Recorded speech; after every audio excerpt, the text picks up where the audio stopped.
In the name of Allah, the most beneficent, the merciful. Assalamu alaikum everyone and welcome back to English with Murtaza. Okay, today we are going to start again the lesson number 12, the gift of the Magi. So we have discussed its story and characters, and today we are going to start its translation. Okay, $1.87. $1 और 87 cents. That was all. सारी जमा पूंजी यही थी, सारी बचत यही थी.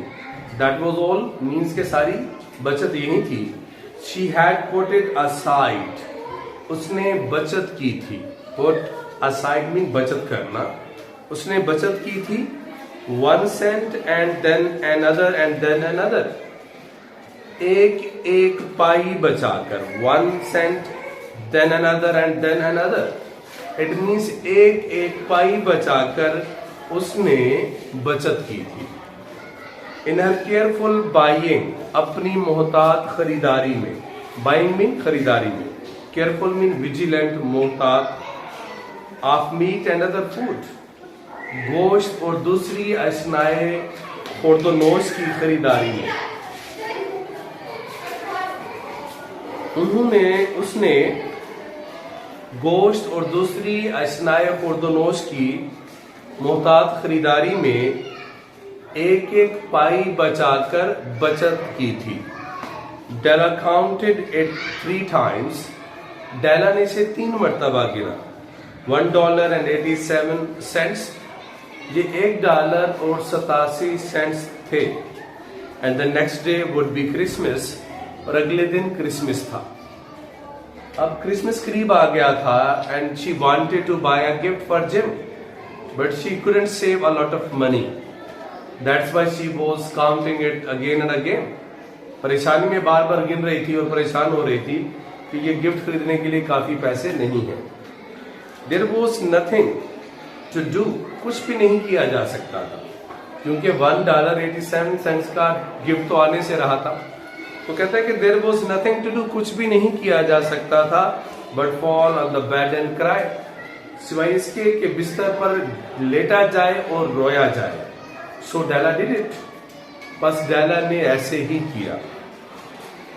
Only $1.87 to buy a gift for Jim. Jim के लिए तोहफा, जिम की खातिर तोहफा खरीदने के लिए सिर्फ $1.87.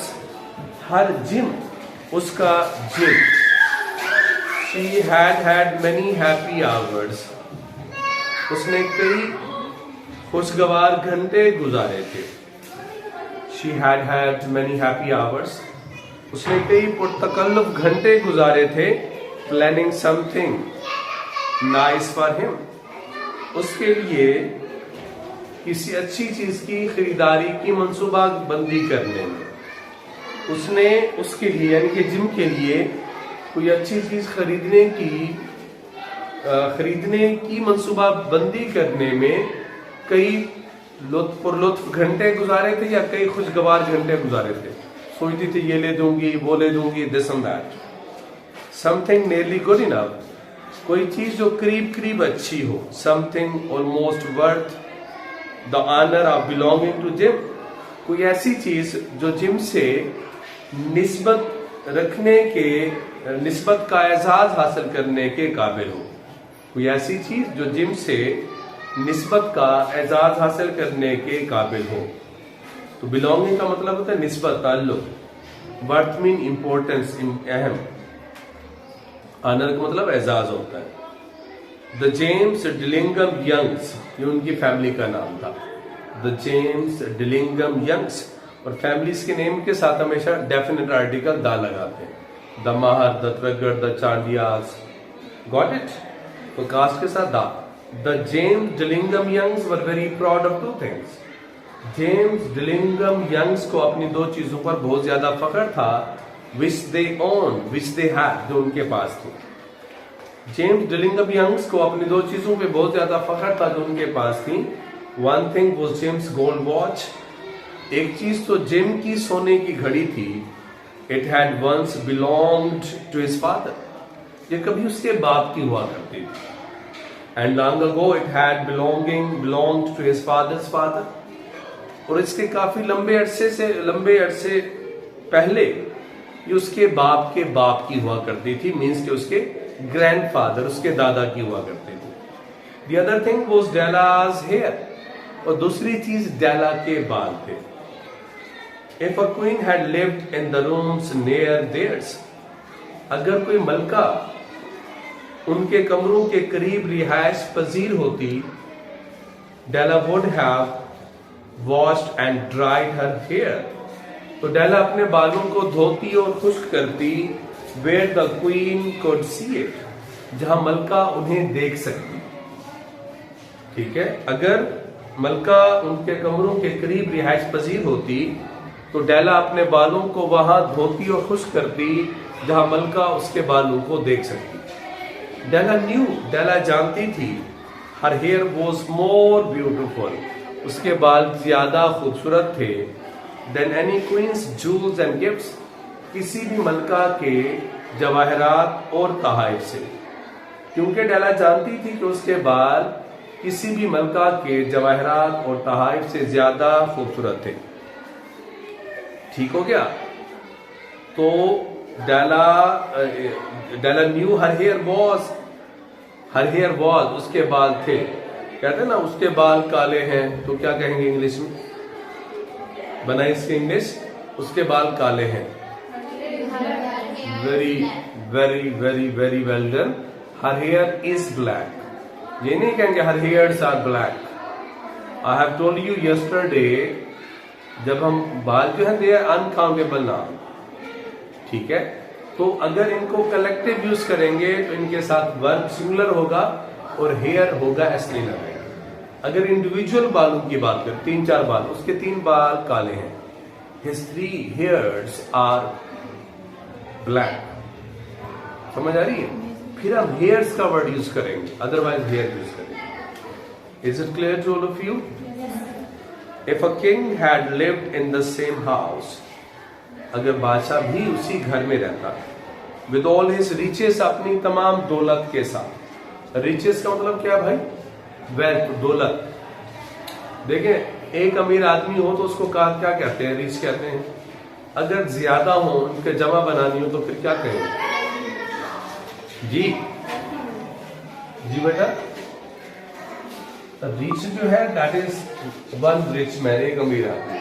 अगर हम कहेंगे ना अमीर लोग, प्लूरल, द रिच।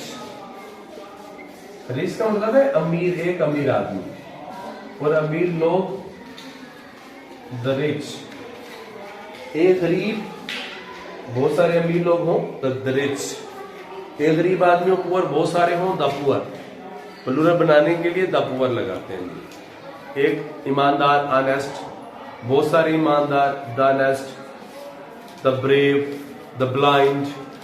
समझ आ रही है? कुछ वर्ड्स की प्लूरल बनाने के लिए ऐसे नहीं लगाते, दा लगाते हैं। इसको हम करेक्शन में देखेंगे बाद में, अभी आगे चलते हैं।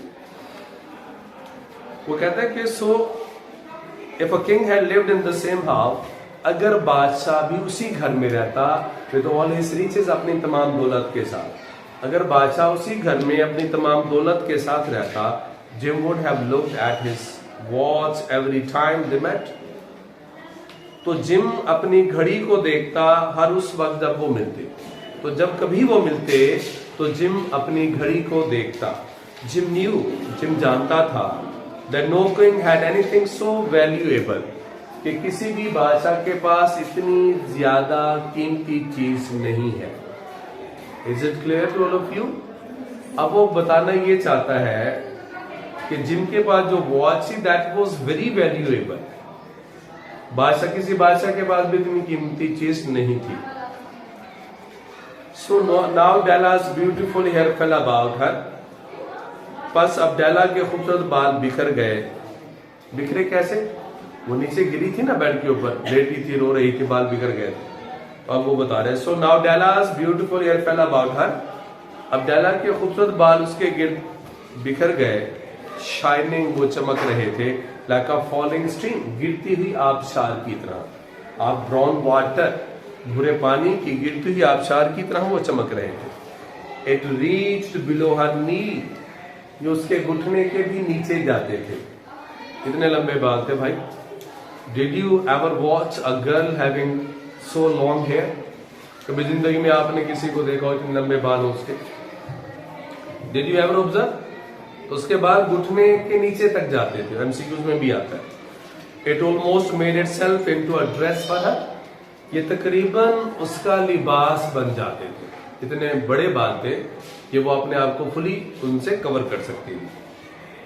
And then she put it up on her head again, और फिर उसने दोबारा अपने सर पर अपने बालों को जोड़ लिया, नर्वसली एंड क्विकली, परेशानी और जल्दी से उसने अपने बालों को अपने सर पर जोड़ लिया।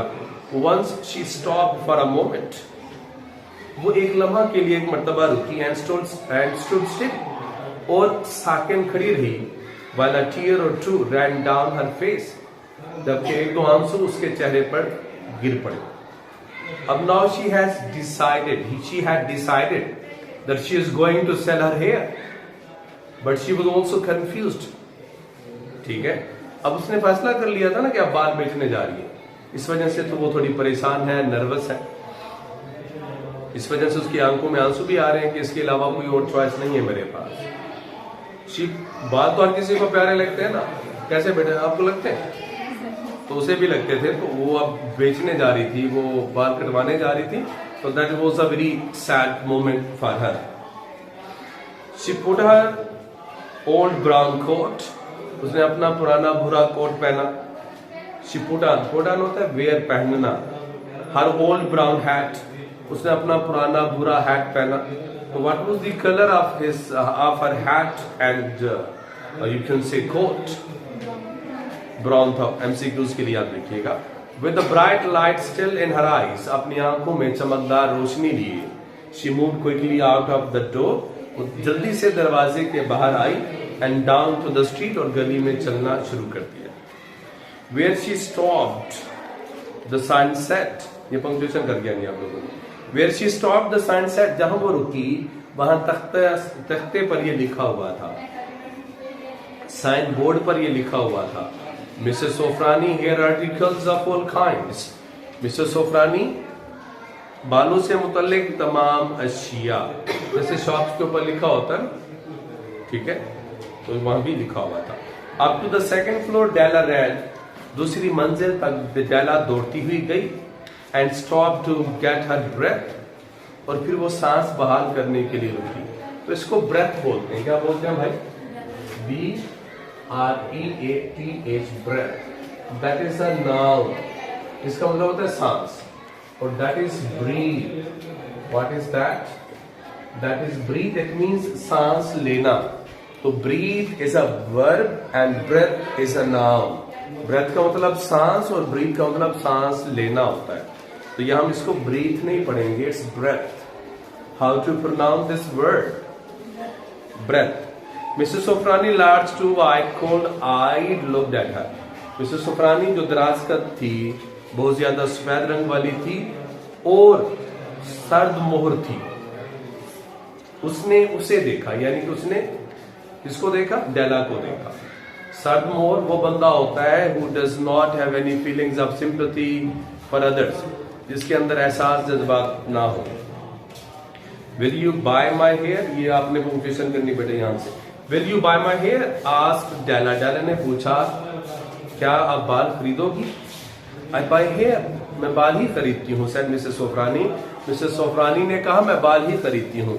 Take your hat off you and let me look at it. अपना हैट उतारो और मुझे बालों को देखने दो। Down fell the brown waterfall, नीचे भूरी आबशार गिर पड़ी। ये भूरी आबशार क्या थी जी? उसके बाल थे, ठीक है। तो वो कंपैरिजन कर रहे हैं उसके बालों का किसके साथ? आबशार के साथ। जैसे ऊपर से पानी गिरता है ना, उसके बाल भी ऐसे नीचे गिरा करते थे। In order to show the beauty of her hair, the writer has compared her hair with the waterfall. $20, $20, said Mrs. Sofrani. Mrs. Sofrani ने कहा $20 दूंगी। Lifting the hair to feel its weight, बालों का वजन जांचने के लिए उन्हें उठाते हुए उसने कहा $20। वीडियो चल रही?